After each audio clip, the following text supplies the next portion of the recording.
Assalamualaikum warahmatullahi wabarakatuh.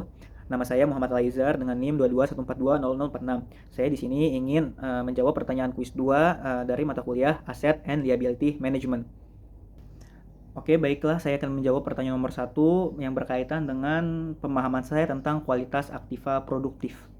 Jadi, kualitas aktiva produktif pada bank syariah adalah ukuran untuk menilai seberapa sehat pembiayaan yang disalurkan oleh bank. Semakin baik kualitas aktiva produktif, berarti risiko gagal bayar dari nasabah semakin rendah. Aktiva produktif mencakup pembiayaan seperti murabahah, mudharabah, musyarakah, ijarah, dan lain-lain. Kualitasnya dinilai berdasarkan kelancaran pembayaran oleh nasabah dan dikelompokkan dalam kategori lancar, dalam perhatian khusus, kurang lancar, diragukan, dan macet. Bank Syariah wajib melakukan penilaian kualitas ini secara berkala untuk menjaga kesehatan keuangan dan menentukan cadangan kerugian penurunan nilai. Baik, selanjutnya saya akan menjawab pertanyaan nomor 2, yaitu terkait dengan deposito pembayaran jatuh tempo dan juga deposito korporasi. Yang pertama adalah deposito pembayaran jatuh tempo. Nah, saya akan memberikan contoh permisalan dalam proses penghalalannya.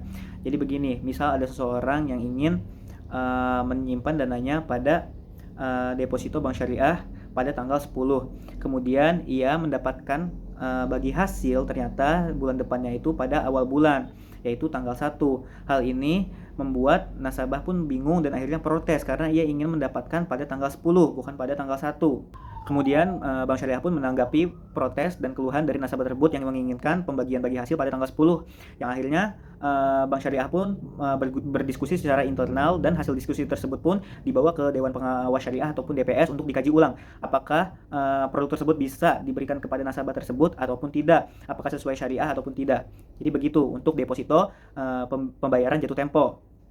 Yang kedua yaitu deposito korporasi. Seperti yang kita ketahui bahwa imbal hasil ataupun dividen pada deposito bank syariah itu tidak tetap sesuai dengan kinerja dari bank syariah tersebut. Tetapi perusahaan itu menginginkan agar dividen ataupun bagi hasil itu tetap. Kenapa? Karena mempermudah dalam laporan pencatatan keuangan apabila imbal hasil ataupun dividen itu tetap. Dan kemudian Bank Syariah pun berdiskusi secara internal untuk membahas produk ini apakah boleh atau tidak dilakukan dalam Bank Syariah, apakah halal ataupun tidak secara syariat. Yang kemudian setelah dikaji diberikan kepada DPS untuk dikaji apakah sesuai syariat ataupun tidak. Yang dimana nanti bagi hasilnya itu dengan mengikhlaskan antara satu sama lain, antara perusahaan dan juga Bank Syariah tentang bagi hasilnya tersebut. Mungkin itu saja dari saya, kurang lebihnya mohon maaf. Assalamualaikum warahmatullahi wabarakatuh.